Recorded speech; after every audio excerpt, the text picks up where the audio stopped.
There he goes into that drugstore. He's stepping on the scales.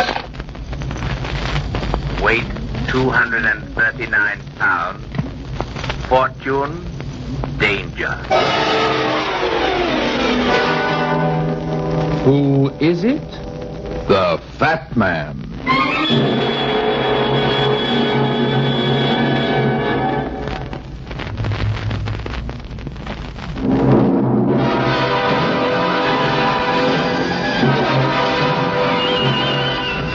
And now, here's the Fat Man in Murder Makes Music.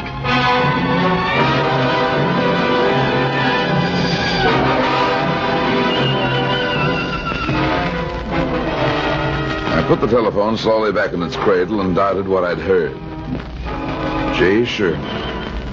Would I please see Mr. Sherman at 2 o'clock? That's what the secretarial voice had said. My memory took a backward dive to an autumn day in 1929 when the world went crazy, and the tinsel of ticker tape and paper profits came tumbling into Wall Street with a globe-shattering crash. Through it all, the name J. Sherman stood out like a beacon on a stormy night. He had been smart. While other fortunes were swept away, he built one. While the mob was selling, he was buying. It was the beginning of the J. Sherman legend, the original rags-to-riches story of the uneducated country boy who started as a runner on the floor of the exchange and went on to become the czar of Wall Street and the husband of one of the wealthiest social beauties of the middle 30s. The boy plunger, they'd called him in those days. The boy wonder. He wasn't a boy anymore. He must be on the downhill side of 40 by now. I lit a cigarette and wondered why the mighty J. Sherman needed a private detective. Hello? Is this Runyon? Yeah? Runyon, this is J. Sherman. My secretary called you a little while ago. 2 o'clock is fine, Mr. Sherman. I told you, Secretary. Never mind that. Something has just happened. Could you meet me right away? I guess so. What's it all about? I just left my office. I'm in a public phone booth downstairs. I'll be brief and frank, Runyon. That always makes it easier. It's my wife. What about her? She's in love with another man, a music teacher named Arthur Winthrop. You want me to check up on her? Originally, that was what I wanted you to do. As I said, something just happened that I don't quite understand. What was it? Somebody telephoned me and said, if you're interested, your wife is in Arthur Winthrop's studio right this minute. Did you recognize the voice? No, it was a woman. I asked who it was, but she said, a friend, and hung up. I thought maybe if you would meet me, we could go to Winthrop's studio and confront them together. Where is this studio? It's in an old brownstone on West 56th Street. I'll be waiting for you on the corner of 56th and 7th. Meet me there at 11 o'clock. Okay, Sherman.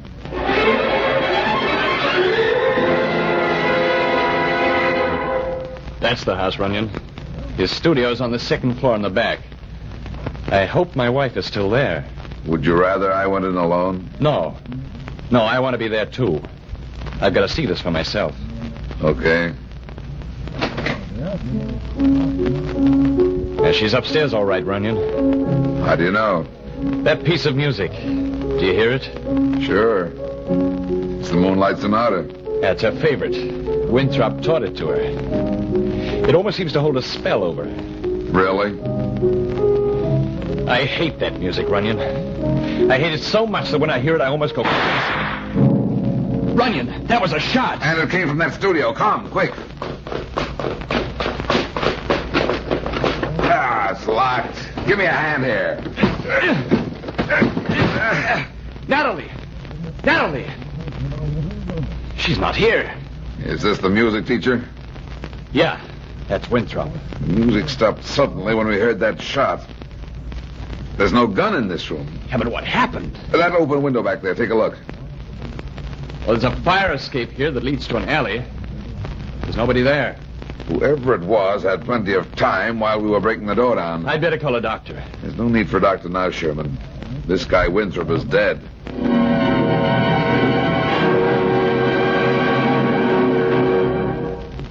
Come into the library, Runyon. My wife's not home yet. I didn't think she'd be here, Sherman. Listen, Runyon. You've got to give her a break. I'm sure she can explain where she was. Natalie wouldn't kill anybody. That's not what the police are going to think. Well, you can't tell them. They don't have to know that my wife was supposed to have been in Winthrop's studio. Don't you see? Don't be a sap, Sherman. I've already stuck my neck out plenty for you. I gave you a break by coming home with you. Your wife's not here. Okay, where is she? I'm sure she can explain when she comes home.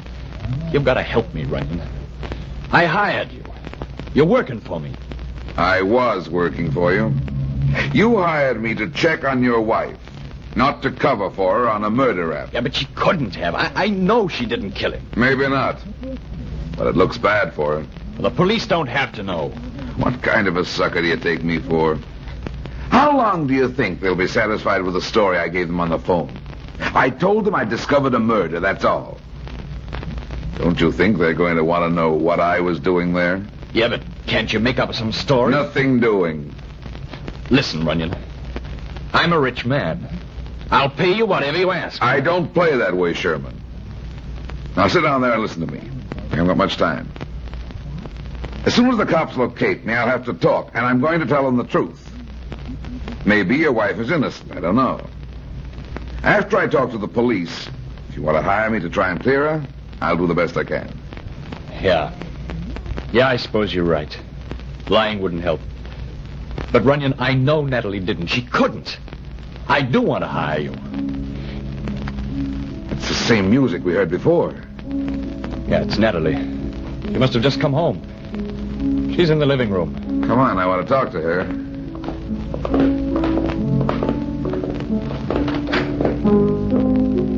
Natalie. Why, Jay. What on earth are you doing home at this hour of day? Natalie, darling, something's just happened. Where have you been? What's wrong, Jay? Who's this gentleman? Brad Runyon. He's a private detective. Detective? But Sit down, Mrs. Sherman. Where have you been for the last 2 hours? I don't understand. What's wrong? Just answer my question, please. Where have you been? Why, I went downtown. I did some shopping. Could you prove it, Mrs. Sherman? Did anybody see you? Anybody who could prove where you were shortly after 11 o'clock? I don't know. I met no friends, if that's what you mean. I was in several stores. Mostly I was just walking around looking in shop windows. I see. What is it? What's happened? A man was murdered this morning. A man? Who? Arthur Winthrop. Arthur? Arthur murdered? Oh, no. No, it can't be. It can't. What are you saying? Natalie, darling. Don't touch me. But, Natalie, don't you see? You killed him. You hated him. You knew I loved him, and you killed him. No, Mrs. Sherman. Your husband didn't kill Winthrop. He was with me, and we both heard the shots. You were with my husband? Yes. Somebody called your husband this morning. A woman. Told him you were in Winthrop's studio. Oh, no. No. Is that why you're questioning me? You think I killed him? The police are going to think so. I killed him? Why would I kill him? I loved him. Don't you understand? I loved him. She did it. She killed him. She? Who? Of course. That's it. You say a woman called Jay this morning. It was that she-devil. Who, Mrs. Sherman? Arthur's wife, Cora. Winthrop was married. Yes. His wife was jealous of him. He didn't love her anymore. She's a devil, I tell you, a devil. She killed him.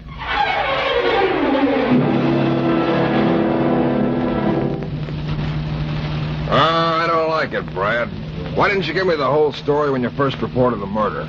I told you, Mac. Sherman was a client of mine. I wanted to talk to his wife first. We can't hold her unless we get more evidence than we got. If she's guilty, what's her motive? Her husband's got more motive than she had. Yeah, but he didn't do it. Don't forget, he was with me when the murder was committed. I know. I hope this Winthrop dame hasn't taken a powder. She's had plenty of time to get away.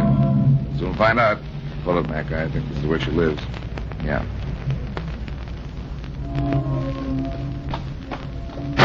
Well, this Mrs. Winthrop had plenty of motive. Maybe she's our baby. Maybe. Something screwy about this. Mrs. Winthrop? Yes, I'm Mrs. Winthrop. If you're looking for my husband, he's not here. His studio's in the city. We're not looking for your husband, Mrs. Winthrop. We want to see you. But who are you? What do you want? I think we'd better go inside. Is something the matter? Thinking of taking a trip, Mrs. Winthrop? What do you mean? The suitcase is here on the floor. Who are you? This is Lieutenant Mackenzie of the police. My name is Runyon. I'm a private detective. The police? Then there is something wrong. Yeah, there's plenty wrong, all right. Where were you going, Mrs. Winthrop? Well, as a matter of fact, I'm leaving my husband. I'm going away. Why? I don't see what business that is of yours. I don't love him anymore. There's another woman and... Well, what is it? What's the matter? What's happened? Mrs. Winthrop, your husband was murdered this morning. Murdered? Arthur, dead. Yeah.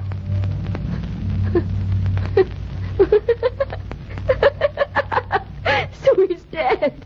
He's really dead. We don't think it's so funny. Funny. You don't know how funny it is. You killed him? I? Oh, no. No, I didn't kill Arthur. I could have killed him often enough. He gave me reason enough to kill him, but I didn't do it. What a fool. I warned him. I told him to stay away from that woman, but he wouldn't listen. Are you trying to say that Mrs. Sherman murdered your husband? No, of course not. I'm saying that her husband, Jay Sherman, did it. Why do you think it was Sherman? Why? Because he told Arthur a week ago that if he didn't leave his wife alone, he'd kill him.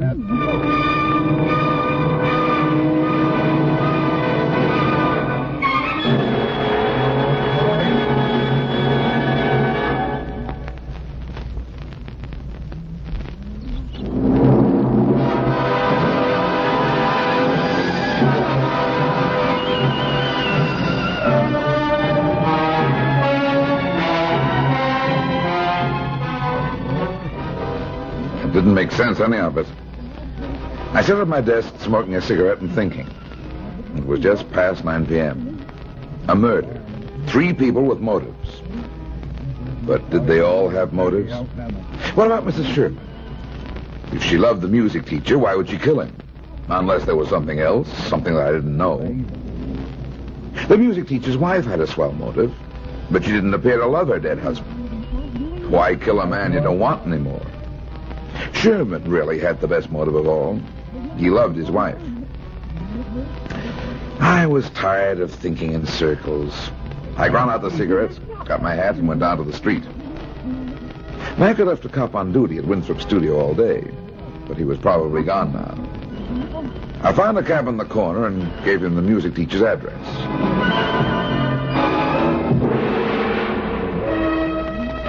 The street was quiet and deserted. I kept twisting the puzzle round in my mind when suddenly I realized I was about to pass Winthrop's studio.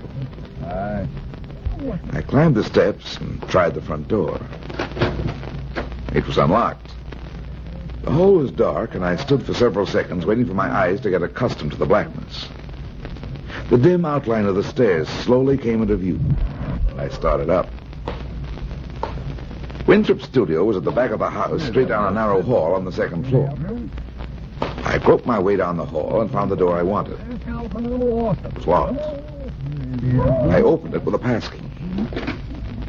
I stepped into the room and closed the door behind me. A sudden feeling of uneasiness came over me. My hand felt quickly along the wall for the light. The room flared into brightness, and I looked around. I walked over to the piano and reached out for the music sheets on the rack above the keyboard. It might have been a slight noise, or it may have been plain intuition. But before my hand touched the sheet music, I knew I wasn't alone in the room. My back was toward the curtains. I started to swing around, but I was too late.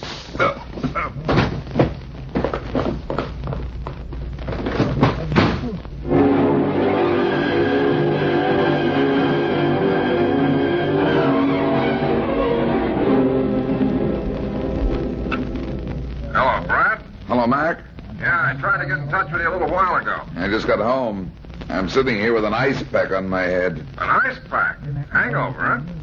Somebody slugged me tonight in Arthur Winthrop's studio. What were you doing there? Playing a hunch that was evidently right. We overlooked something in that studio, Mac. Something that was so important the murderer had to go back after it. We went over that place with a fine-tooth comb. What could they have been looking for? I don't know.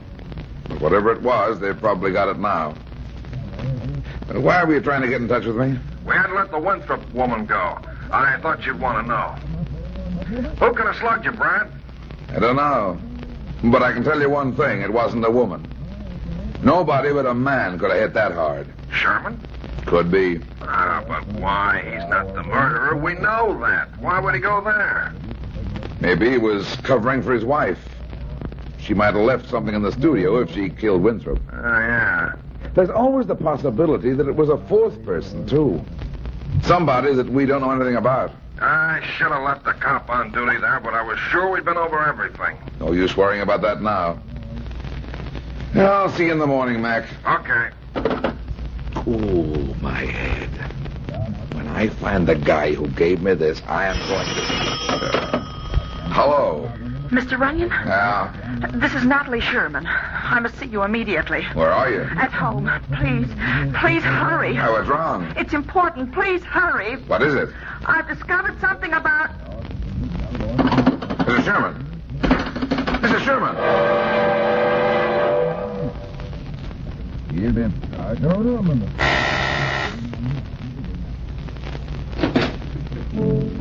Why, Runyon, what are you doing here? Where's your wife, Sherman? Natalie? Why, she's in the music room at the back of the house playing the piano. Did you hear it?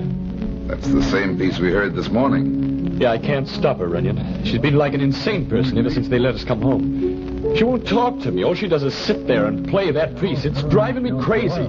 I was just about to go out. I can't stand much more of that. She called me a little while ago. Natalie called you? What for? She said she'd discovered something. I think it was something about Winthrop's death. But she didn't tell me. Are you sure it was Natalie who called? Yeah. Let's go talk to her. All right. Oh, that music. If only she'd stop playing. Natalie! Come on! Natalie! Natalie! They've shot her, Runyon. They've shot her. She's dead, Runyon, dead. Wait, where are you going? Somebody's running toward the front of the house. Quick, see if you can head them off out the front door. Right.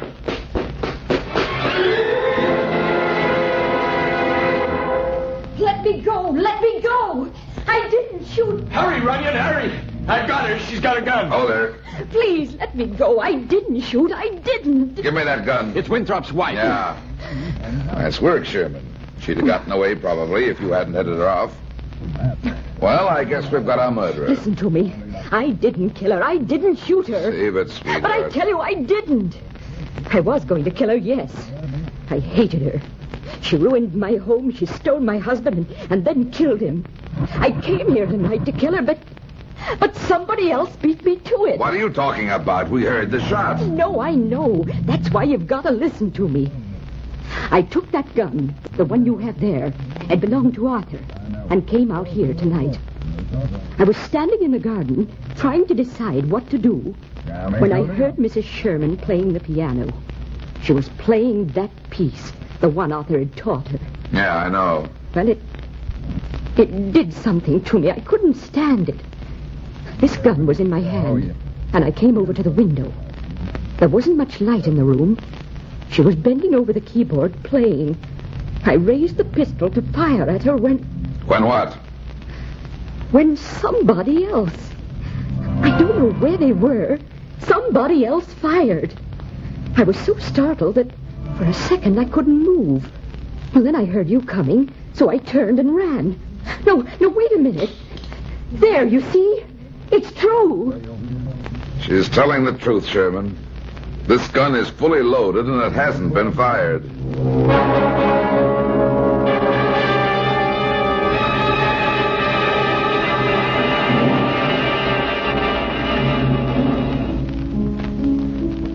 Yeah, Kelly. Okay. Thanks for calling me. If you want me again, I'll be here at Runyon's place. Right. Ah, by golly, it beats me. What did Kelly want? He just got the report on the Sherman dame. Ah, Brad, can't you stop playing that piece? You're driving me batty. I got enough trouble with these 2 murders without you trying to drive me daffy. Mac, I think the key to these murders is in this piece. You're driving yourself batty. No, I'm sure of it. Both murder victims were playing this piece when they were shot. Doesn't that strike you as peculiar? You mean this music sends a murderer off his nut when he hears it? I don't know. But I'm sure the answer is here in this music. What about the report? Well, it's just what you said. The bullet in the Sherman woman's head didn't come from the gun Mrs. Winthrop had when you grabbed her. And Mrs. Winthrop's got to be the killer. I'm not so sure. Well, who else is there? Sherman. Ah, but he couldn't have done it. You were with him. Yeah, twice. I think she must have had another gun and managed to hide it somewhere. Don't be a sap, Mac. You've had every inch of ground covered around the house.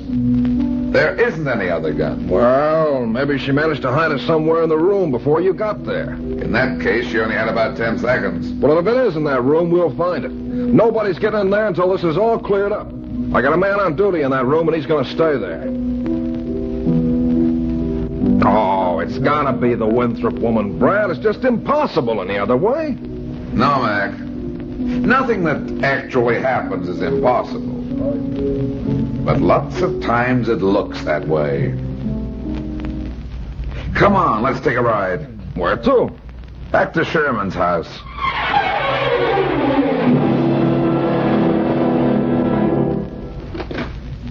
Hello, Lieutenant. Hello, Mr. Runyon.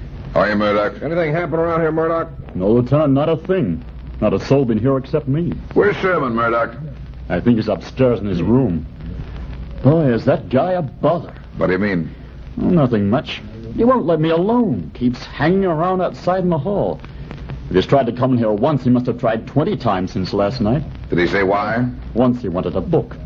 I gave him one out of the bookshelves there. Later, he wanted to know if I wanted something to eat. I told him I couldn't leave the room, so he brought me a sandwich. Then he said he was lonesome and wanted to talk. I told him he couldn't come into this room, and that made him sore. Said it was his house, and he'd come and go as he pleased. I had to get a little rough with him that time. Yeah. Close that door, Murdoch. Okay. Hey, what are you going to do, Brad? Fizzle ground a little. 2 and 2 are beginning to make 4 again. What are you talking about? Sherman. After the first murder, the killer came back to the studio and hit me over the head when I interrupted him. He came back for something, Mac, and he got it. After this second murder, nobody's been allowed in this room. That's right. But Sherman's been trying to get Murdoch to let him in here. Why? You mean the Sherman's the murderer, but he can't be. You were with him when both murders occurred. It's impossible. I told you once, Mac, that's just because the thing looks impossible. That doesn't make it so. What do you expect to find on those bookshelves? Nothing in particular, just looking around. Yeah, nice library he's got here. Yeah. Sherman goes in for detective stories, especially the suave armchair variety. What do you mean? See here? He's got the whole Van Dyne collection here. Who's he? The guy who wrote the Philo Van stories. Yeah. Hey, what's wrong, Brad? I've got it, Mac. Huh? Wait a minute. Mac, open that phonograph up over there. Are you nuts? No, Mac, go on, open it. Is there a record on there? Yeah. St. Louis Blues. Murdoch, have you been playing this phonograph? No? Why? I'll show you. Turn it on, Mac. Now, what do you want to hear the St. Louis Blues for? Turn it on. Hey, that's not the St. Louis Blues. No, Mac. Don't you see? Wait a minute. You mean Exactly. This book, Mac, this one here, it's the Canary Murder Case by S.S. Van Dyne. But I don't see... Wait a minute. I'm going to move this record over further. Stop it! Stop it! I can't stand it! What's the meaning? Grab him, quick, Mac. Right. Sherman's our murderer. Oh, no, you don't. Put the handcuffs on him, Murdoch. Let me go. Hold him. You shouldn't have tried it twice, Sherman. You might have gotten away with it once. You mean this guy made a record of the piece with shots and all in it? That's the record there, Mac. You just heard it. Well, I'll do You it. never read the Canary Murder Case, Mac, but Sherman did. The murderer in that story used a record to establish a perfect alibi. So Sherman used his idea and went him one better. He called me in to be his alibi. What better alibi is there than a cop or a detective? Then he'd already killed both of them before you joined him. That's right. No wonder Mrs. Winthrop couldn't figure out where the shot came from. Mrs. Sherman was already dead. Sherman shot her before I got here and left the body hunched over the keyboard. When he heard me drive up, he started the record. Take him in, Murdoch. Tell him to let Mrs. Winthrop go. Okay, Lieutenant. Come on, Bud. So he planned the whole thing. Sure. He didn't get any phone call yesterday morning. He made that up. He was planning to kill them both all along. If it hadn't been for the fact that Mrs. Winthrop decided to kill Sherman's wife at the same time he did, we might never have guessed the truth. And that was the thing that made it look impossible. Oh, boy, the DA will never believe it. That's okay, Mac.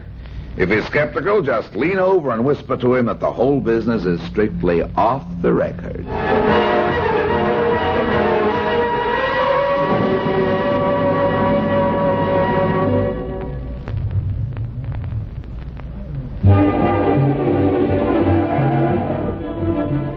Well, that's that.